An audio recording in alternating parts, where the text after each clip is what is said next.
trouve dans Marc chapitre 6, versets 32 à 44. Alléluia. Par la grâce de Dieu, au moyen du Saint-Esprit, nous allons nous entretenir dans ce texte, Marc chapitre 6, versets 32 jusqu'à 44. C'est notre texte de ce matin que Dieu nous a donné. Et le message de ce matin est intitulé « La compassion de Christ ». Amen, amen, amen, amen. Et j'aimerais souligner que selon le calendrier mondain que nous utilisons chaque jour, aujourd'hui c'est le jour de la Pentecôte. Je pense que vous êtes au courant. Je dis bien selon le calendrier mondain parce que le calendrier que nous utilisons ici, ce n'est pas le calendrier qui a été utilisé dans la Bible. Donc on n'a pas le temps et aussi Dieu nous donne par le Saint-Esprit l'ordre d'enseigner sur le calendrier, les jours et les mois. On pourra parler du calendrier. Donc la fête de Pâques, par exemple, on la célèbre pas textuellement les jours où il n'y a pas. C'est que vous voyez la fête de Pâques comme la fête de Pentecôte, elle se déplace selon le calendrier mondain. Ça se déplace de temps en temps. Tantôt c'est un mardi, tantôt c'est le 5, l'autre année ça devient le 8, parce que c'est selon le calendrier mondain. Mais la Pâques, selon le peuple juif, les Hébreux, la Pâques a une date fixe et des années. Parce qu'on n'utilise pas le même calendrier. Le calendrier mondain, avec le mois de janvier, le mois de décembre, le mois de mars, le calendrier hébreu ou le calendrier religieux ne titule pas ce mois-là comme ça. Il n'y a pas de décembre, de janvier, de février. Amen, amen, amen, amen. Mais néanmoins, le Saint-Esprit a été accordé aux chrétiens et c'est fini le jour de la Pentecôte. Dieu ne nous a pas donné de parler du Saint-Esprit aujourd'hui, parce que dans beaucoup de milieux aujourd'hui, on parle du Saint-Esprit. Amen, amen, amen, amen, amen. Mais il nous a parlé de partager sur la compassion de Christ. La compassion de Christ, je ne sais pas pourquoi, peut-être, Dieu a vu que dans ton cœur, tu as besoin de la compassion. Il te manque la compassion. Tu as besoin de quelqu'un qui puisse compatir à tes problèmes. Et je ne sais pas c'est quoi tes problèmes, mais certainement, chacun de nous, pour ceux qui sont là ce matin et qui ont des problèmes, qui se sentent un peu tannés, comme disent nos amis québécois, je suis tanné, découragés, désespérés, qui ont perdu tout espoir, qui pensent qu'ils ont des problèmes, qui semblent ne pas trouver de solution, ou les problèmes qui ont été déclarés sans solution, comme certaines maladies qu'on appelle maladies incurables. Alors ce matin, le Seigneur lui-même te dit qu'il compatit à tes problèmes. Alléluia. Si tu pleures, laisse-moi te dire que tu n'es pas seul. Tu es avec lui. Il compatit avec toi. Il pleure avec toi. Vous savez, il arrive à Dieu de pleurer. Si vous lisez la Bible, vous verrez dans le texte, il est écrit « Et Jésus pleura ». Il ne pleura pas pour ses douleurs, mais il était devant un problème. Il était devant une famille qui était dans les douleurs, dans le malheur, dans l'amertume, dans la désolation. Et quand Jésus est entré en contact avec cette famille, il va compatir avec eux, il va pleurer. Donc c'est un Dieu de compassion, notre Père, notre Dieu. Amen, amen, amen. Amen. Le Seigneur Jésus, c'est un Dieu de compassion. Et c'est d'ailleurs à cause de la compassion pour nous qu'il est venu sur la terre. Amen, amen, amen. Amen. Il nous pouvait rester au ciel, là où il était entouré de la gloire, là où il occupait un trône élevé. Mais il a sacrifié cela, il a rejeté cela, il a abandonné toute cette gloire qu'il avait au ciel pour prendre la chair humaine, pour venir vivre sur la terre, seulement pour compatir à tes besoins. Alléluia. Il était venu comme des secours, il est descendu vivant au ciel, entouré des anges, adoré 24 heures sur 24. Il n'a pas tenu compte de toutes ces choses-là. Il a décidé un jour de venir sur la terre. Ça veut dire quoi venir sur la terre? Il pouvait rester au ciel et bénir les gens sur la terre. Amen, amen, amen, amen. Parce qu'avant que Christ vienne sur la terre, au ciel, il bénissait les gens. Avant qu'il vienne sur la terre, il bénissait les gens. Si vous lisez l'Ancienne Alliance ou l'Ancien Testament, vous verrez que Dieu a opéré beaucoup de miracles dans la vie des gens. Alléluia. Il a eu à ressusciter les morts. Il a eu à guérir les malades. Il a eu à faire toutes sortes de miracles. À intervenir dans des combats, dans des guerres. Quand Israël était attaqué, Dieu était là au secours. Mais jamais il s'était fait cher pour descendre sur la terre. Alléluia. Mais à un certain moment, Dieu a considéré, regardant l'homme créé à son image, vivant dans la désolation, dans l'amertume, dans la douleur. Chaque jour, l'homme était dans le chaos. Alors Dieu a préféré descendre sur la terre. Pourquoi? Dieu a préféré s'approcher de toi. Alléluia. Il a préféré venir tout près de toi. Écoutez bien aimé, c'est bien bon d'appeler quelqu'un, de vous dire, ah frère, comment ça va? Dieu que Dieu te bénisse, ça je compatis. C'est bien. Mais venir voir quelqu'un, alléluia, visiter une sœur, visiter un frère, face à face et lui dire quoi dans les yeux, ma sœur, je souffre avec toi. Non seulement lui dire comme des paroles mensongères, mais vraiment lui communiquer les sentiments de ton cœur, alléluia. Le Saint-Esprit, il arrive de temps en temps à communiquer aux autres, pour ceux qui sont très attentifs ou attentifs. Les autres peuvent te communiquer les sentiments que l'autre a dans son cœur pour toi, même s'il ne parle pas. Tu sais sentir que non, monsieur ou mon frère, ma soeur qui est en face de moi, il a de l'amour pour moi, alléluia. Il sent la douleur que je sens, il compatit, il est en train de souffrir parce que moi je suis dans des problèmes. Amen, amen, amen, amen. C'est ainsi que Dieu, dans la gloire qu'il a environnée au ciel, il a pu décider pour te faire sentir qu'il est avec toi. Alléluia. Il aime la proximité de notre Dieu. Il aime toujours être tout près de nous pour nous secourir. Amen, amen, amen. Et ce matin, laisse-moi te dire qu'il n'est pas loin de toi. Alléluia. Combien de fois tu pleures? Combien de fois tu es dans la tu es en train de gémir? Combien de fois combien ça traîne? Combien de temps ça prie tes douleurs? Laisse-moi te dire, bien aimé, que Christ n'a pas tenu compte de la gloire qu'il avait au ciel. Il a tout sacrifié pour s'approcher de toi. Alléluia. Pour te communiquer, bien-aimé, la vie par la compassion, pour te communiquer la nature de son cœur. Il gémit, il souffre, il pleure. Quand il te voit pleurer, notre Dieu.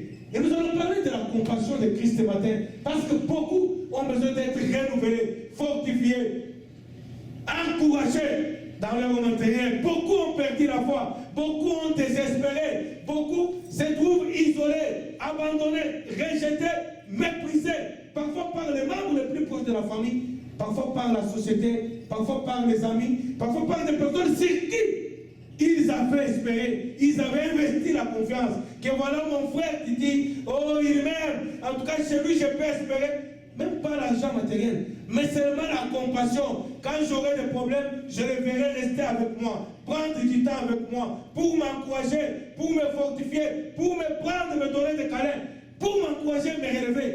Amen, amen, amen. Et aujourd'hui, beaucoup ont perdu certaines personnes sur qui ils avaient investi l'espoir. Et quand le problème arrive, tu te rends compte que tu es seul. Tu as besoin que quelqu'un puisse t'entourer de ses bras. Tu te rends compte que tu es seul et abandonné. Laisse-moi te dire que Christ, lui, ne t'a jamais abandonné. Amen, amen, amen. Il est avec toi, notre Dieu. Écoutez bien, aimé. Le texte que nous lisons ici dans Marc, chapitre 6, le verset 32 à 34, tu l'as déjà entendu plusieurs fois. On ne va rien t'annoncer de spécial. Mais Dieu, lui, va te dire seulement un petit rien, mais très important, qui va te communiquer de l'espoir. Amen, amen, amen. Le Seigneur aimerait te dire, bien aimé, ce matin, qu'il n'y a pas, tu n'as pas perdu, tu n'as pas perdu de l'espoir. Il y a de l'espoir. Amen, amen, amen. Parce qu'il te dit qu'il vaut mieux un chien vivant qu'un lion mort.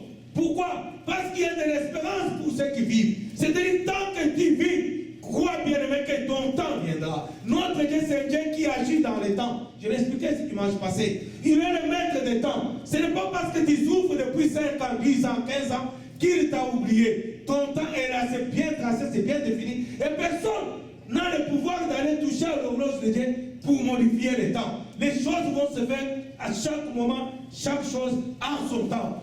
Les choses qui ont été destinées pour que ça accomplisse à 11h, ça va s'accomplir à 11h, pas à 11h 1 minute, pas à 11h, pas à 11h moins 2 minutes. Amen, amen, amen, amen. C'est à 11h juste, ça va s'accomplir et après 11h juste, on va passer à autre chose. Notre Père, notre Dieu, a le contrôle des temps parce qu'il en est le maître. Amen, amen, amen, amen. Alors ne compte pas le nombre de jours, ni le nombre de mois, ni le nombre d'années. Alors ne te décourage pas parce que ça fait 12 ans ou 3 ans ou 3 mois que ton problème demeure. Mais au jour choisi par Dieu, au temps du Seigneur, il va te visiter parce qu'à chacun son tour, à chacun son temps. Amen, amen, amen, amen, amen. Amen. Dans ce texte, bien aimé, nous allons lire au nom de Christ. La Bible dit ceci. Il partit donc dans une barque pour aller à l'écart dans un lieu désert. Alléluia. Christ venait avec ses disciples d'un lieu. Alors, il va aller chercher à s'isoler. J'aimerais te dire, bien-aimé, si tu es buté à des problèmes, stressé, tu as trop de problèmes, tu ne sais pas pour trouver des solutions, ne te perds pas. Tu as sollicité ou bien tu as attendu que la solution, bien la compassion ou les visites de ton pasteur ou les visites de ton frère, ta sœur, tu attendais de quelque chose, tu n'as pas senti et venir vers toi pour combattre, ne te fais pas de soucis, retire-toi dans un lieu désert. Alléluia. Enferme-toi, cherche la foi de Dieu parce que tu aimes les gens qui restent avec lui. Au-delà, non loin de l'embrouillement des gens, non loin des bruits qui nous entourent, non loin des problèmes qui troublent nos vies, mais dans un lieu secret, retire-toi avec Dieu. Amen, amen, amen, amen. Vous savez, il y a des gens qui ont expérimenté des visitations particulières de Dieu dans des moments très difficiles. Et laisse-moi te dire, bien-aimé, c'est souvent et continuellement souvent dans des moments très difficiles que Dieu s'est révélé aux gens. Amen, amen, amen. Vous pouvez lire David. Quand Dieu avait visité Moïse pour lui donner l'autorité et le pouvoir de délivrer toute sa famille de l'esclavage du pharaon, Moïse était au désert. Il n'était pas dans une ville où il y avait des voitures qui passaient, où il y avait des hommes qui travaillaient, où il y avait tout un tas de bruit. Mais il était seul au désert, Moïse. Et c'est là au désert que Dieu va choisir de venir se les visiter. Amen, amen, amen, amen. Et la réaction, la conséquence, c'est que Israël va trouver la délivrance, il va sortir d'Égypte. Amen, amen, amen, amen, amen. Mais si vous lisez, vous aimez l'Apocalypse, l'apôtre Jean, il était aussi isolé dans l'île de Patmos. C'était aussi dans un lieu désertique. Il n'y avait personne. Abandonné, c'est là-bas. Dans la souffrance. Et là-bas, dans la souffrance, Dieu va descendre. Il va parler. Non seulement il va descendre, mais il va le prendre même et le faire un voyage aller-retour au ciel. Alléluia. Gratuitement, sans ticket. Sans carte d'embarquement, sans réservation. Dieu va le prendre jusqu'au ciel. Il va le faire voir des choses pour le consoler. Parce que Jean, dans l'île de Patmos, il était désespéré. Il était désespéré, il était isolé là-bas parce qu'il était menacé, parce qu'on interdisait de parler de Christ. Et lui parlait toujours de Christ. On va le prendre, on va aller l'isoler dans l'île qu'on appelle Patmos. C'était un lieu désertique où il n'y avait aucune solution, aucune personne pour venir au secours de ce vieux monsieur. Il était déjà vieux, Jean. Amen, amen, amen, amen. Et là, les gens qui ont fait des recherches, ils se sont rendus compte on avait même trouvé les yeux. Donc c'était un veillard rempli sa veine. Et là, pendant qu'il n'avait pas les yeux physiques pour voir, amen, amen, amen, Dieu lui a permis de voir la gloire au ciel. Lisez l'Apocalypse. Il dit que Dieu vit, mais il avait les yeux pour bien aimer. Écoutez, le diable peut s'arranger pour t'empêcher la visitation de Dieu. Mais si tu restes fidèle, Jean, quand il était isolé à Patmos, on voulait l'interdire de parler de Christ. On l'obligeait de renier Christ. Amen, amen, amen, amen. Mais il est resté fidèle et constant. Amen. Malgré les difficultés, malgré la force, on avait mis là-bas peut-être pour l'intimider. Tellement la souffrance va devenir atroce. Peut-être il va dire, ok, merci, sortez-moi d'ici. Je renonce à Christ. Amen, amen, amen. Il est resté fidèle. On l'a crevé les yeux. Mais bien que les yeux étaient crevés, Christ l'a pris jusqu'au ciel. Et quand il écrit, il dit, je vis. Amen, amen, amen. Le diable ne pourra jamais t'empêcher, bien-aimé. Le temps de ta visitation, Dieu va te visiter. Il n'y a personne. Même si tu n'auras pas les yeux, tu vas voir. Alléluia. Amen. Jean n'avait pas les yeux, mais il a vu. Pourquoi, bien-aimé? Parce que le temps où Dieu décide de te visiter, quand ce temps arrive, personne ne pourra l'empêcher. Il va te visiter, quelles que soient les conditions, quels que soient les lieux où tu vas te trouver. Dieu va te visiter là-bas. Et quand il va te visiter, quelque chose va se passer. Amen, amen, amen, amen. Et ce matin, tu as besoin d'être visité. Tu as besoin d'être consolé. Tu as besoin d'être encouragé et renouvelé. Tu as besoin qu'on puisse te pousser. Donc que tu sois rechargé électriquement pour que tu reprennes la vie, la vraie vie chrétienne. L'engouement que tu avais quand tu avais donné ta vie à Christ, c'est celle que tu avais donnée à l'église. C'est celle que tu avais de prier dans ta maison. Tu as besoin d'être renouvelé. Et pour cela, tu as besoin que le Dieu de compassion, que le seul qui compatit, quelles que soient les circonstances, puisse te visiter. Amen, amen, amen, amen, amen. Amen. Et voilà, nous sommes dans Marc 6, chapitre 6, plutôt verset 32. La Bible dit qu'il se retira pour aller à l'écart dans un lieu désert. Et là-bas, beaucoup de gens le virent s'en aller et le reconnurent.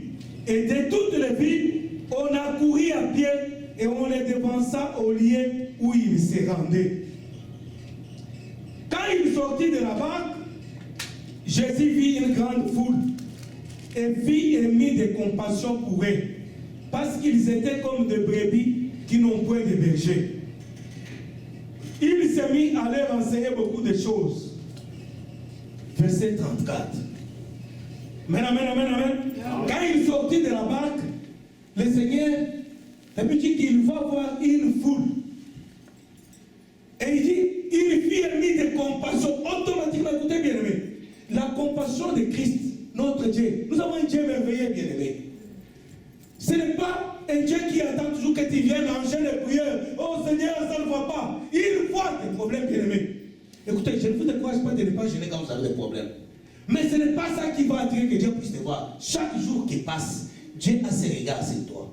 Pourquoi? Parce qu'un jour, tu avais décidé de lui donner ta vie.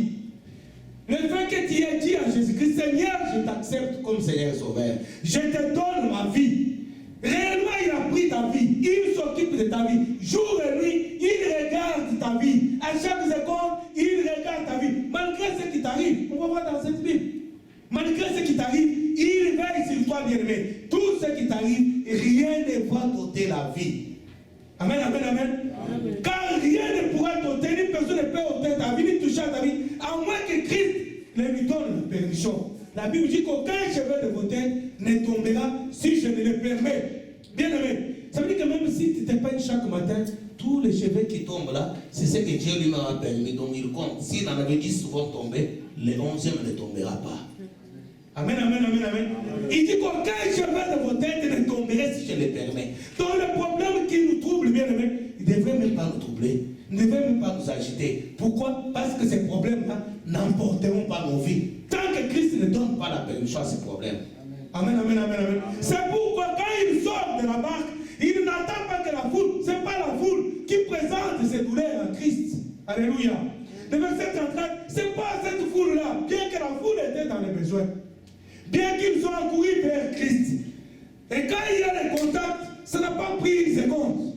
Pour que Christ comprenne que tel a tel problème, tel a tel problème, tel a tel problème. Et il souffre de cela. Bien aimé, non seulement il va découvrir le problème, mais il va compatir avec eux. Alléluia. Le premier contact, la Bible dit, il fit émis de compassion. Ce n'est pas les jeûnes, ce n'est pas la prière, ce n'est pas en pleurant que tu vas attirer la compassion de Christ. Parce que Christ, lui-même, la compassion, c'est sa nature. Amen, amen, amen. Donc tu n'as pas de manière à faire pour qu'il puisse être compatissant envers toi. C'est sa nature. C'est comme ça qu'il est. Donc au moindre contact, il est touché, il est troublé par ce que tu es en train de vivre, bien-aimé. Marc chapitre 6, verset 34. Quand il sortit de la barque, Jésus vit une grande foule et fit émis de compassion pour eux. Alléluia. Amen. Bien-aimé dans le Seigneur, qu'est-ce que la Bible nous dit là? Il fit émis de compassion pour eux parce qu'ils étaient comme de brebis qui n'ont point de berger. Bien-aimé, ne pleure pas. Même si tout le monde t'a abandonné, Christ, dès qu'il voit les personnes, le premier contact, il fit automatiquement, il s'identifie à ces gens-là. Vous savez que Christ, il est allé à la croix pour s'identifier à nous. La Bible dit, lui qui n'avait point péché, il s'est fait pécheur. Donc il s'est identifié à nous. Donc il s'est compati. Il se met dans ta peau. Il se met dans ton contexte. Il se rabaisse. Quand il est avec toi, bien-aimé, il n'est pas avec toi seulement comme un Dieu tout-puissant ou un Père qui vient pour blâmer. Non. Il se met d'abord dans ta position. Il se rabaisse jusqu'à prendre ta place. Il sent lui-même ce que tu sens. Il compatit. Il comprend tes douleurs. Il comprend tes problèmes. Amen, amen, amen, amen, amen. C'est ce qu'il fait. Et quand il voit compatir, sans que personne ne lui expose ses problèmes, lui-même, il va compatir. Mais après qu'il ait compati, il découvre les vrais problèmes. Le vrai problème de cette foule, ce n'était pas d'abord leur problème. Leur vrai problème, c'est que c'était des gens qui étaient sans leader. Amen, amen, amen, amen. Il dit ceci la Bible. Il vit la foule, il vit émis de compassion, et il les regarda comme des brebis qui étaient sans berger. L'église aujourd'hui n'a pas de berger, c'est ça notre malheur. Les bergers, pas seulement les bergers qui prient pour nous entendre, les bergers qui puissent compatir, bien-aimés, les bergers qui puissent aller visiter quelqu'un pour comprendre c'est quoi ton problème, être avec ses frères ou ses sœurs. Donnez du temps aux frères. Investir du temps chez le frère ou la sœur pour l'écouter, essayer de la comprendre au lieu de commencer à condamner d'abord ou à juger. Mais essayez d'abord de comprendre c'est quoi ma sœur est en train de vivre. Investir le temps, passer du temps pour encourager, pour se mettre à genoux, prier, ma sœur, prions. Et même si je ne suis pas avec elle dans ma maison, je prie. Dans ma vie, je prie. À l'église, je prie. Je visite, je prie. Et aujourd'hui, l'église est comme des bergers, des brebis sans berger. Alléluia. Jésus regarde la foule. Il vient mis de compassion et il dit, oh, c'est comme des brebis sans berger. Ils sont prêts. Et pourtant, il y avait les pharisiens, il y avait les sacrificateurs qui enseignaient dans les temples en ce temps-là. Mais ces sacrificateurs-là étaient dans les temples, enseignant toujours pour condamner. Vous savez, quand Christ est venu, la loi de Moïse était ceci, qui était à l'époque comme parole de Dieu. Quand quelqu'un a péché, même un enfant, la Bible dit, quand un enfant n'obéit pas aux ordres de son père a le droit de sortir sur la rue et d'appeler les gens, on prend les pierres, on va les lapider. Amen, amen, amen, amen. C'est écrit dans la Bible. Dans cette Bible-là, il est écrit, quand on attrape une fille en flagrant délit commettant l'impudicité avec un homme en dehors du mariage, on prend les deux personnes, on les amène dans la rue, on invite la ville, on vient les lapider. C'était ça la parole. Il y avait des scribes qui veillaient à ça. Du temps là de Jésus. Il y avait des scribes qui veillaient eux-mêmes, vivant dans la débauche, dans le secret, et il était là pour veiller sur la vie des autres. Des condamnations. Dès qu'on t'attrape, on t'amène là-bas, il faut la lapider. C'est ainsi qu'un jour, ils ont amené la femme, voici l'histoire de la femme adultère. Ils ont amené la femme adultère devant Jésus. Oh Seigneur, voilà, Moïse nous a dit qu'on a attrapé cette femme en flagrant délit d'adultère. Moïse nous a dit qu'il faut la lapider. Amen, amen, amen, amen. Voilà, c'est Christ qui était là. Pour condamner, ils ne compatissaient jamais. Et ils étaient là pour condamner, pour contrôler qui a fait, qui n'a pas fait. Et ils ne s'occupaient même pas de qui a fait. Ils cherchaient plutôt qui n'a pas fait, pour les lapider. Et voilà qu'ils amènent une femme adultère, ou en flagrant délit. Mais il était en flagrant délit avec qui? Amen, amen, amen. La Bible ne dit rien. L'adultère, c'est entre des partenaires. Mais où est l'autre? Oh Seigneur, on a attrapé cette femme en flagrant délit. Mais où est l'autre? Parce qu'elle était en flagrant délit. Mais où est son partenaire? Certainement, il était un de leurs. Alléluia. Ils l'ont couvert, ils ont amené la femme. Et ces gens-là étaient comme ça. C'est ce que Christ a dit. Faites ce qu'ils vous disent. Parce qu'eux-mêmes, ils font. Donc quand ils vous disent de ne pas aller dans l'adultère, n'allez pas. Mais ne faites pas ce qu'ils font. C'est pourquoi ils ont amené une femme en flagrant d'adultère sans partenaire. Certainement, je m'imagine, c'est moi qui le dis parce qu'elle ne dit aucun mot. Certainement, c'était un de leurs. Ils l'ont couvert et ils amènent la femme. Et Christ, comme il ne pouvait pas se faire tromper, il a dit que l'un de vous qui ne connaît pas l'adultère commence à jeter, à lapider la femme. Il n'y avait personne. Amen, amen, amen, amen, amen. Il regarde la foule, Jésus. Il dit que c'est une foule, c'est comme des brebis qui n'ont pas de berger. Écoutez, la Bible dit au verset 31, 33 là, que quand il va se déplacer pour se mettre à l'écart avec ses disciples, la foule va parcourir, les gens vont venir en hâte, les gens vont venir en courant. La Bible dit qu'ils étaient à pied, il n'y avait pas de maison, ils vont investir un sacrifice. C'était un sacrifice. Ils vont faire des kilomètres pour aller écouter Christ, bien-aimé. Mais pourtant, il y avait des scribes. Ces gens-là étaient isolés. Ils en avaient marre des condamnations des scribes. Ils en avaient marre de tous ces gens-là. Ils étaient abandonnés, ils étaient comme des brebis. Ils n'avaient pas de berger. Et Christ remarque, il dit, oh, ils n'ont pas de berger. Alléluia. Est-ce que tu y as un berger? Même dans ta famille, est-ce qu'il y a quelqu'un qui te donne le fisc et le temps? Pas l'argent, le temps. Écoutez bien, nous sommes dans un monde où le temps.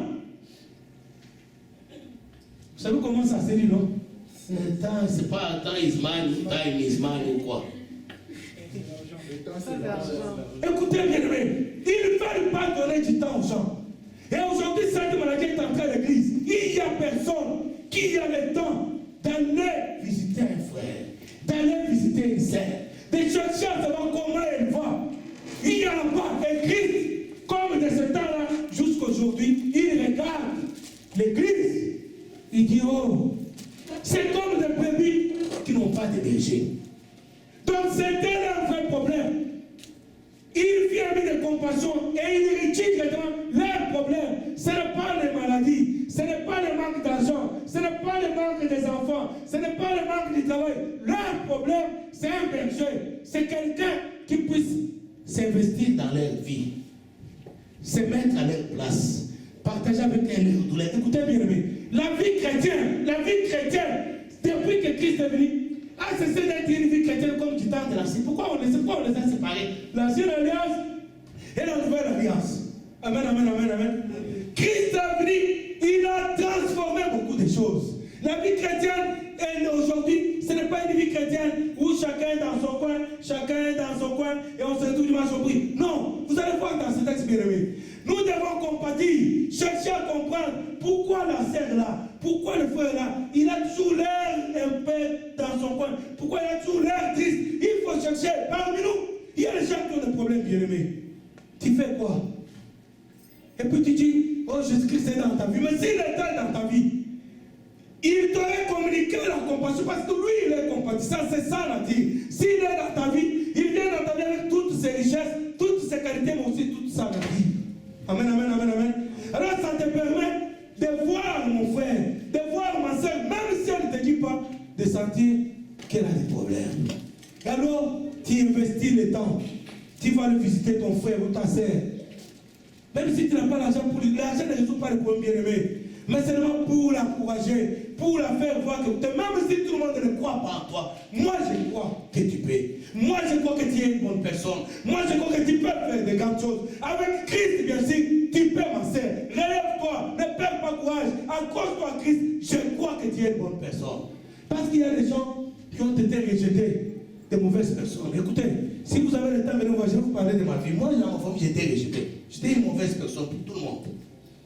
Une mauvaise personne. À tel point qu'il y a même certains le fait qu'ils ne peuvent même pas accepter qu'on partage les repas avec eux dans la même assiette. J'étais considéré comme une mauvaise personne. Donc, disqualifié, donc, tu n'as pas droit au chapitre. Quand la famille est là, on parle de quelque chose. Si tu vas au chapitre, toi, si tu parles, qui tu t'es ici? On te cite, on te chasse. Amen, amen, amen, amen, amen. Il y a des gens comme ça à l'église bien-aimée. Ils ont besoin que quelqu'un s'approche. Que tu dises à mon frère, je suis ta famille, mon frère. Si toi abandonnes moi, je t'aime. Je suis ton frère. Compte-moi comme ton frère. Si tu as des problèmes, viens-moi partager. Et alors, partage avec lui ton temps. C'est ce qui manque à l'église aujourd'hui. C'est des leaders. Écoutez, l'église, nous avons des leaders puissants, oui. Plein d'onction, oui. Mais les brebis n'ont pas besoin de ces leaders puissants. Les brebis ont besoin de quelqu'un qui puisse compatir. Alléluia. Pas quelqu'un qui est puissant. Écoutez, la puissance, on aura toujours pas si Christ est puissant. Amen, amen, amen, amen. Les gens ont besoin de la compassion. De la compassion. Christ, quand il est venu sur la terre, il n'est pas venu marchant comme ça comme un homme tout puissant. Non, il était tout simple. Mais il a plutôt développé la nature de la compassion. Il allait là où tout le monde n'avait pas le droit de partir. Vous savez, il est entré dans certaines maisons. On l'a condamné par ses écrits pour dire voilà, il est allé manger avec un homme pécheur. Oh, il a accepté. Et pourquoi cette femme-là faut essuyer ses pieds? S'il savait, s'il était prophète, il saurait que cette femme-là, elle vit dans les péchés. Donc il n'a pas le droit de les toucher. Christ est allé partout où les autres ne voulaient pas aller. Il est allé toucher dans la politique parce qu'il s'est identifié comme ces gens-là. Amen, amen, amen, amen. Il est allé jusque dans leur politique. Jusqu'à permettre qu'une femme prostituée vienne essuyer ses pieds. Les scribes étaient là. Ils condamnaient les gens qui ne prêtaient pas la parole de Dieu. Ils ne permettaient pas qu'il y ait le contact. Et quand Christ est arrivé, lui il entre dans les maisons des publicains. Et on le condamne. Oh, il entre dans les maisons des publicains. Oh, il mange avec les pécheurs. Oh, il permet à cette femme-là prostituée de la toucher. C'était des saints. Bien que vivant dans les péchés, ils se considéraient des hommes puissants, des hommes merveilleux, des hommes extraordinaires. Tout le monde là-bas, tout le monde là-bas. Et aujourd'hui, l'église de Jésus, c'est des bergers, des brebis sans berger. Ils sont loin là-bas. On ne compatit pas avec, surtout les plus malheureux là. Bon, ceux qui ont un peu d'argent, ceux qui mettent une belle voiture là-bas, ceux qui ont un bon travail, bien parfumé là. Alléluia. C'est là au moins, c'est là. Mais les autres qui n'ont pas d'argent, qui n'ont pas un bon travail, qui présentement, quand ils se présentent là, tu ne peux pas découvrir qu'il peut avoir quelque chose à te donner. Ceux-là, ils se noient dans leurs problèmes. Ils sont dans les églises, parlez avec les gens individuellement. Mais chaque personne a des problèmes. On se demande, on est à l'église, on est des païens. C'est des chrétiens. Chacun a des problèmes. Chacun, quand il ose chrétien dans sa vie, la personne commence à pleurer. Mais il est chrétien, donc il est chrétien. Et c'est depuis des années. Pourquoi? Il n'a jamais eu quelqu'un qui puisse l'approcher, qui puisse souffrir avec lui. Ma sœur, on va pleurer ensemble. On va prier ensemble. On va gêner ensemble. On va essayer ensemble. On va se battre ensemble. On va invoquer le Seigneur ensemble. Quelqu'un qui puisse investir son temps. Quelqu'un qui puisse sacrifier un peu de son temps. Avoir un peu de soucis pour le peuple de Dieu. Aujourd'hui, Christ regarde l'église. Il dit, oh, c'est comme des brebis qui sont sans berger. Amen, amen, amen, amen, amen. Gloire à lui ce matin. Parce qu'au moins, tous les bergers du monde nous abandonnons. Lui, il n'abandonne personne. Ces gens étaient abandonnés, ils étaient sans berger. Lui est venu. Amen, amen, amen. Il est venu, il est sorti de la barque, il est allé vers eux.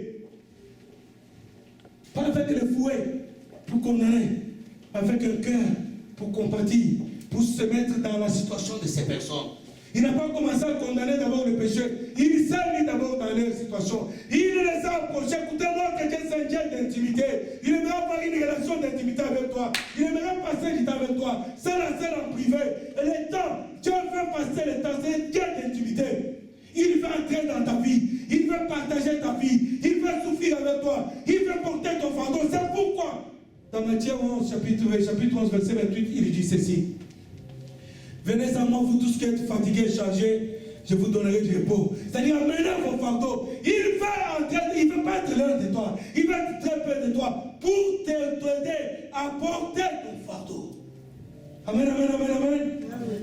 Et là,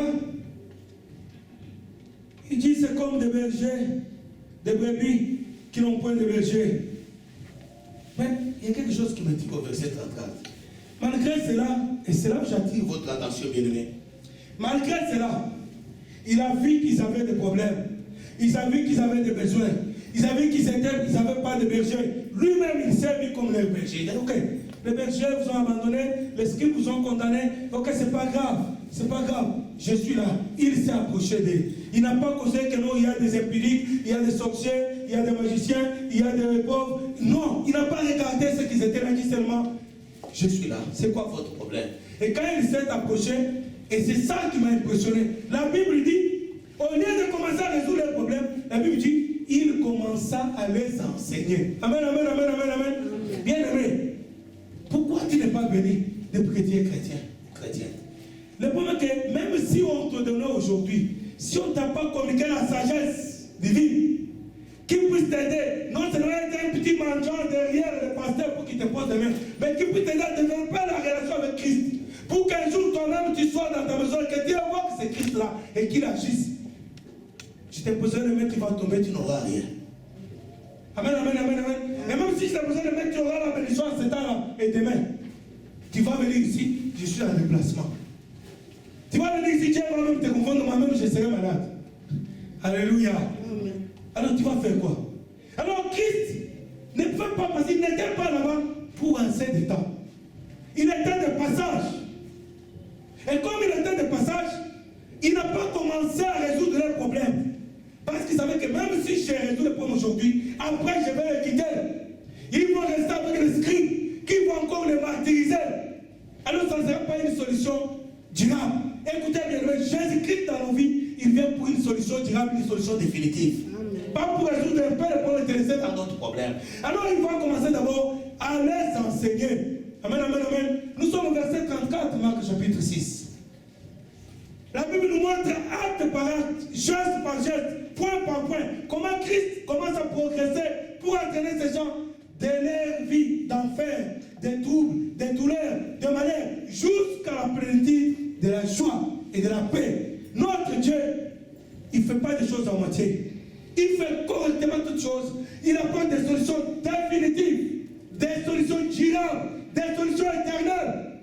Alors pour que ces gens puissent avoir des solutions durables, Christ commence par les enseigner. Alléluia. Amen.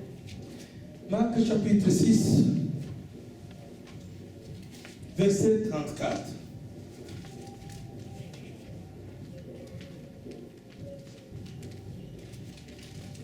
La Bible dit même qu'il s'est mis à leur enseigner beaucoup de choses. Donc il ne va pas seulement leur enseigner comment ils peuvent faire pour avoir l'argent, comment ils peuvent faire pour avoir le travail, comment ils peuvent faire pour avoir le mariage, mais il dit qu'il les enseignait beaucoup de choses. Nous sommes au verset 35. Comme l'heure était déjà avancée. Alléluia. C'est merveilleux la parole de Dieu. Bien aimé, ton problème a combien de temps?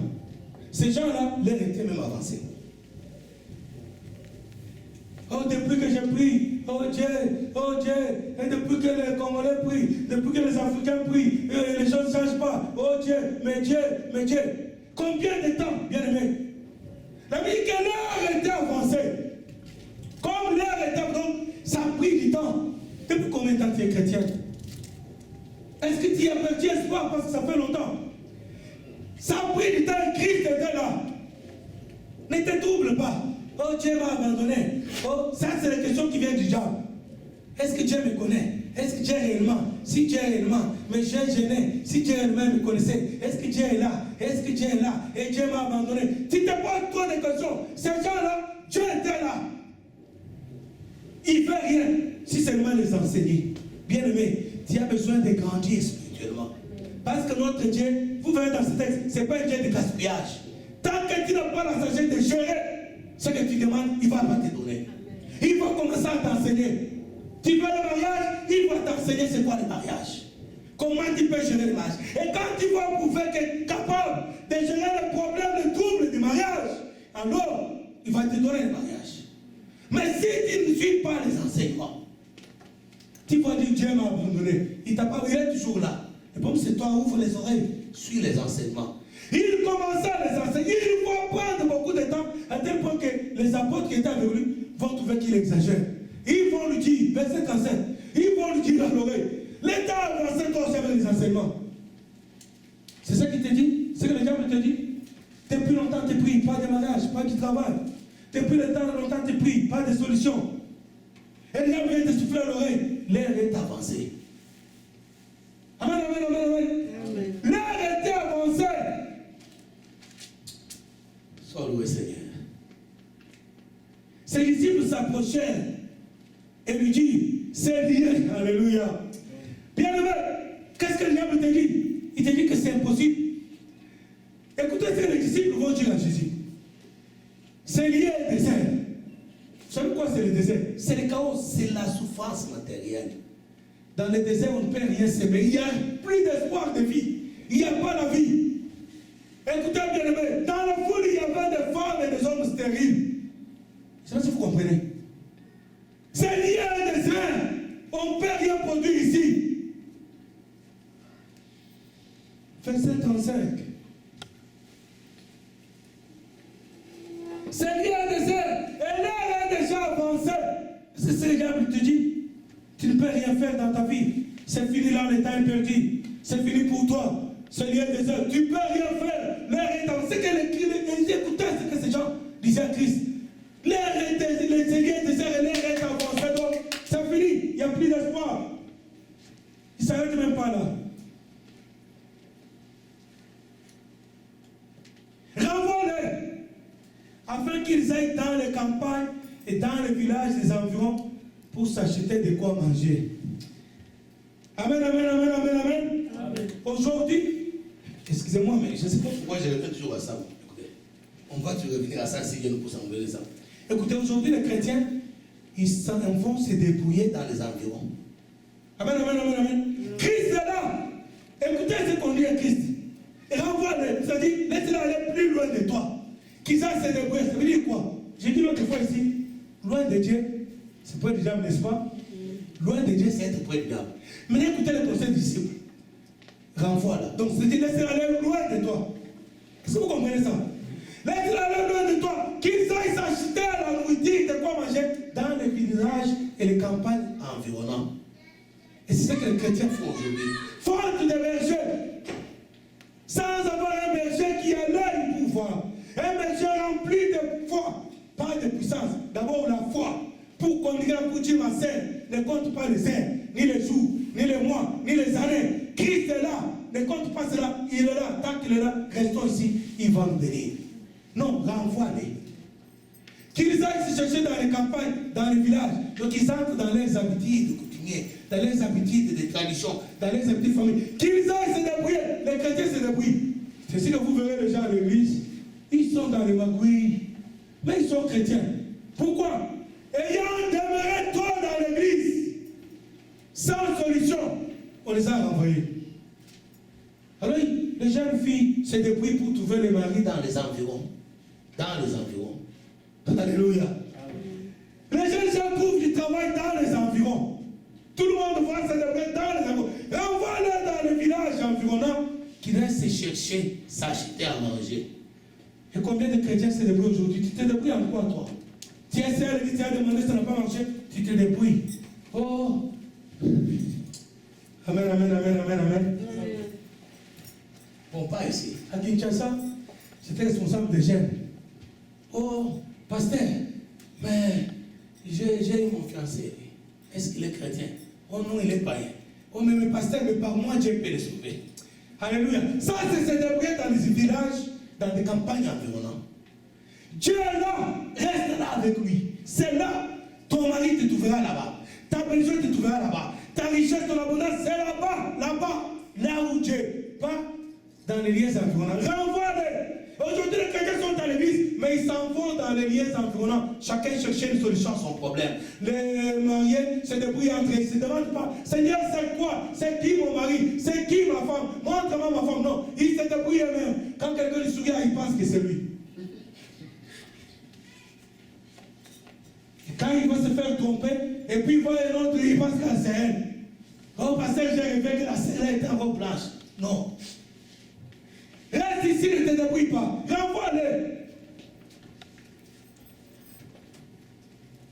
Amen, amen, amen, amen. Et ce qui est grave, c'est même ceux qui devraient aller chercher des solutions qui les renvoient. C'est les apôtres de Jésus.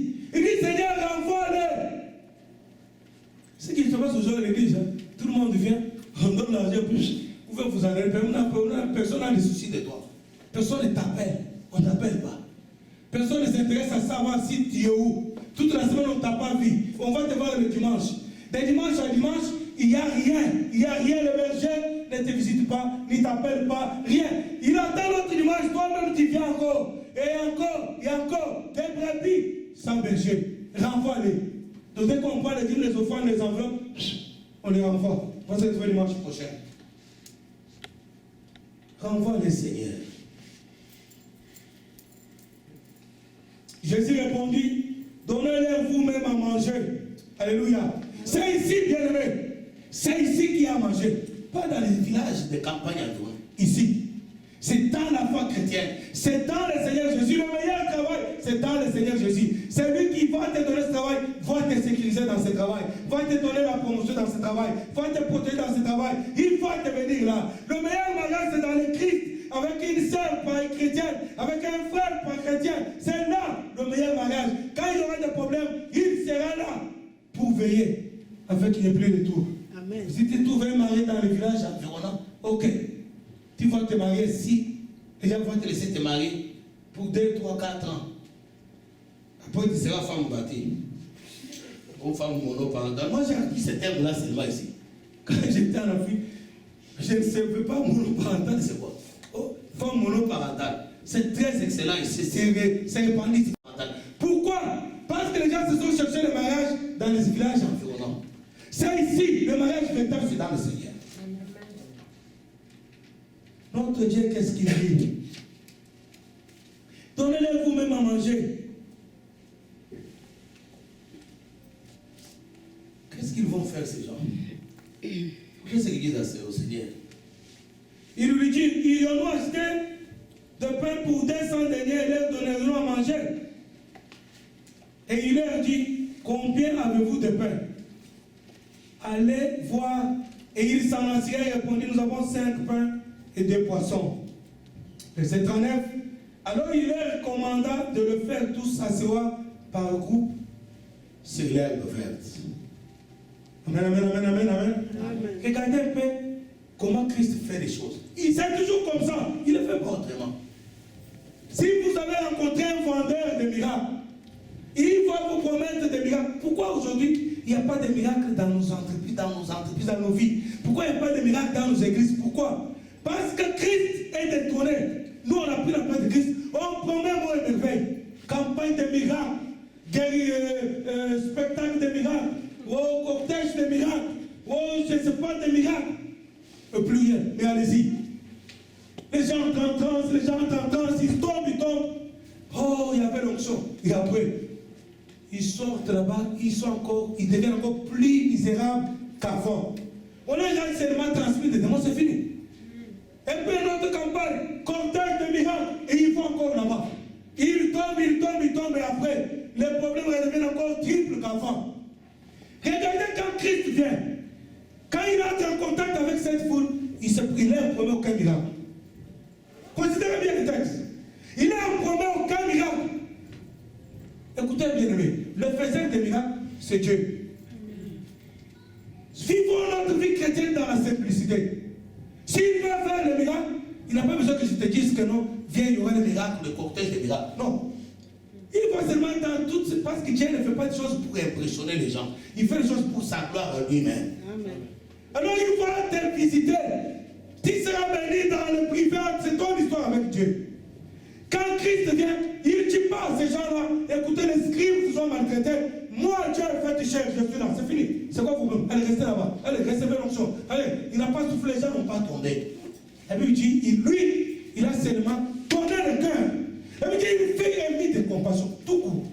Écoutez bien, aimé, ces vendeurs de miracles qui n'ont pas d'amour pour toi, regardez-le, ils te promettent les miracles, ils ne connaissent même pas ton adresse. Combien sont dans les îles dont le pasteur ne connaît pas Elisabeth? Comment tu peux croire que ce monsieur qui connaît, mais qui n'a même pas le souci de savoir d'où tu viens, comment peux-tu croire qu'il va te donner un miracle? Il n'y a pas de miracle, là il n'y a pas d'amour. Écoutez bien, aimé, c'est l'amour de Christ qui déclenche le miracle dans nos vies. Amen. Il est représenté l'amour d'abord, l'enseignement après, et ensuite, on va passer au miracle maintenant. Amen, amen, amen, amen. Au cortège de miracles, allez-y, vous ne verrez aucun. Le plus grand aujourd'hui, tomber, parler dans les langues démoniaques et sortir, avoir les mêmes problèmes. C'est tout. Comment ça fait-il? La Bible dit, l'apôtre Pierre, 5000 personnes qui avaient accepté Christ dans la première église. La Bible dit qu'il visitait tous les saints. Dites-moi en paix, comment on peut visiter 5000 personnes aujourd'hui?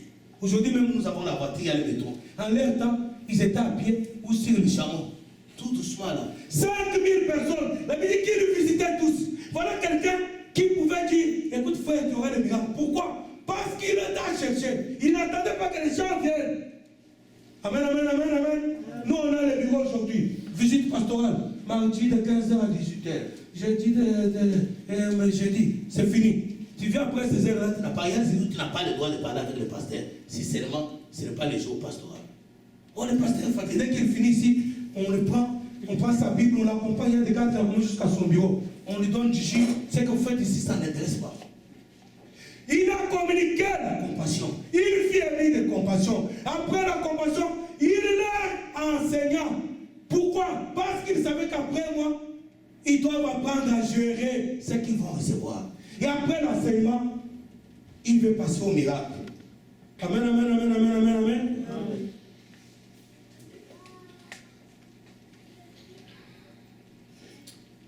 Il leur commanda de les faire tous s'asseoir par groupe dans l'air, sur l'air 20. Verset 39. Écoutez bien ce qui est dit dans ce verset. La Bible dit d'abord qu'il leur commanda, c'est un ordre. Je ne sais pas si vous comprenez ça. Donc c'est obligatoire. Avant le miracle, il dit, il leur commanda, c'est ordre, tout le monde doit s'asseoir. La stabilité, bien aimé. Aujourd'hui, les chrétiens ne sont pas stables dans la vie chrétienne. Ils sont comme ça. Tantôt, tu penses que la sœur et le frère. Et puis à un moment, il n'est pas là. Et puis après, il se relève encore, il bouge un peu, il crie un peu, et puis il commanda. C'est un ordre, bien aimé. C'est obligatoire, bien aimé. La stabilité dans le Seigneur.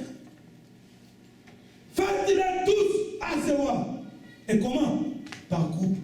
Ce n'est pas chacun dans son coin. Écoutez bien, aimé. Christ, il veut que l'amour ne soit pas confessé de bouche, mais que ça soit pratiqué. Ça veut dire quoi? Ça veut dire, nous sommes tous différents. Peut-être toi, tu as une faiblesse, c'est la colère. Maman a une faiblesse, c'est l'orgueil. Moi, j'ai peut-être une faiblesse, c'est l'égoïsme. Maintenant, chacun a ses faiblesses, mais chacun a aussi ses qualités. Ensemble, dans les groupes, là où tu es faible, moi je suis fort. Là où maman est faible, Martin est fort. Là où Martin est fort, ou faible, Fanny est forte. Là où Fanny est forte, il y a Mato qui est forte. Ça veut dire que c'est pour se soutenir les uns. La Bible dit priez les uns pour les autres. Soutenez-vous les uns les autres. Là où elle est moins forte, plutôt elle est faible, c'est là où toi tu es fort, tu apportes ta contribution, tu compatis, tu soutiens, tu partages là où tu es fort. Mais dans tes faiblesses, Martin est là pour te soutenir. Et ensemble, ça fait un bloc, l'unité, la puissance. Et là, les gens ne peuvent rien faire. Faites-les recevoir en groupe. Stabilité. La position assise, c'est la position de quelqu'un qui n'est pas pressé. Il est stable, il est posé, il est calme, il est patient. Il croit que le miracle arrive bientôt. Pas quelqu'un qui est agité. Oh, il y a l'onction là-bas. Oh, là-bas, il part là-bas. Et quand il rentre, on a prêché, c'était bien. Qu'est-ce que ça a changé dans ta vie? Stabilité. Mais pas en groupe. Écoutez bien aimé. La vie chrétienne, l'église c'est une famille. C'est une famille bien aimée. On ne peut pas vivre dans une famille chacun dans son coin. Faites-les recevoir par groupe. Et la Bible dit qu'il leur commande, c'est un ordre, tout le monde doit obéir. C'est la condition pour la bénédiction. Tu peux gêner comme tu veux. Si tu es stable, tu vas toujours gêner. Et Christ sera toujours là, mais il ne fera rien.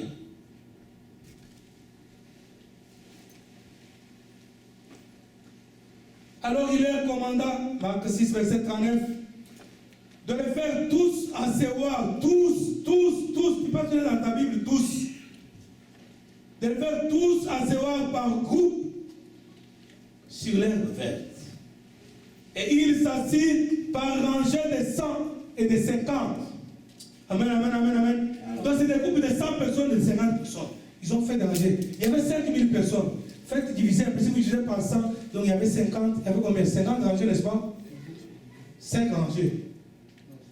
50 rangées. Des 100 personnes. Vous vous imaginez, 1, 2, 3, 4, 5, 6, 7, 8, 9, jusqu'à là-bas. 50 rangées.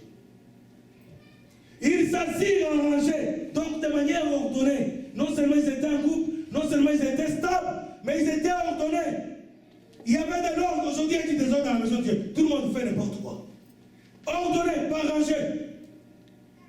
Et quand ils vont s'asseoir, c'est alors qu'ils voient faire les miracles. Est-ce que tu fais les miracles dans ta vie? Est-ce que tu y es assise? Est-ce que tu y es stable? Est-ce que tu es stable? Est-ce que tu es en groupe? Faites-les asseoir par groupe. On va asseoir 100. C'est notre trajet. Je lirai mon message bientôt.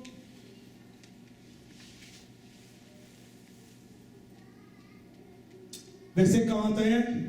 Il prit les 5 pains et les 2 poissons et leva les yeux au ciel. Il rendit grâce. Puis il rompit le pain et les donna aux disciples afin qu'ils les distribuassent à la foule. Il partagea aussi les 2 poissons entre tous. Tous mangèrent et firent rassasier. Et l'on apporta 12 paniers pleins de morceaux de pain de ce qui restait des poissons. Ceux qui avaient mangé le pain étaient 5000 hommes. Je vais terminer le message par là, bien aimé. Maintenant, imaginons-nous un peu, mettons-nous un peu dans ce tableau-là. Combien on a dit 100 rangées, n'est-ce pas? 100 rangées de 50 ou 50 rangées de 100. Maintenant, on commence à distribuer. 1, 2. Vous vous imaginez le temps que ça peut prendre. Bien aimé, Dieu va te visiter dans ton temps. Si c'est le temps de Titi, c'est le temps de Titi. Ne t'embrouille pas. La Bible ne dit pas qu'il y a eu des gens qui étaient au fond là, qui venaient vite pour prendre. Non. Bien qu'il n'y avait que 5 pains et 2 poissons. C'était, écoutez bien aimé, 5 pains et 2 poissons pour les gens qui étaient affamés. Ça veut dire que ça ne va pas suffire à tout le monde. Alors il fallait se battre, se bousculer pour arracher. Alléluia. C'était ça la réaction, c'est ça la réaction normale. Quelqu'un qui a formé, on est nombreux, mais il y a 5 pains et 2 poissons. Lui, il prend le pain, il ne rompt pas, il pria, il met les 5 pains dans le panier. Il prie les 2 poissons, il bénit le Seigneur, il met les 2 poissons dans le panier. Et puis le partage commence. 1, 2, et puis jusqu'à 100. Il y a la deuxième rangée. Il y a la troisième rangée. Alors moi, je me suis demandé l'attitude de la personne qui était la 5e personne. La dernière personne à la dernière rangée. Vous imaginez la patience de cette personne. Bien-aimé, quelle est ta position? Est-ce que tu es fatigué? Est-ce que tu comptes les jours? 5000 personnes. Et le partage se fait en ordre, à tour de rôle. 1, 2, 3, 4, 5 jusqu'à 100. Et puis on revient là-bas. Et puis on revient là-bas. Et tout le monde est assis. Tout le monde est dans les groupes. Tout le monde est arrangé. Tout le monde attend. Chacun attend son tour. Bien aimé, le panier va arriver jusqu'à toi. Jusqu'à la dernière personne, le panier est arrivé. Et même il y a eu des restes. Bien aimé, nous allons lever ta main.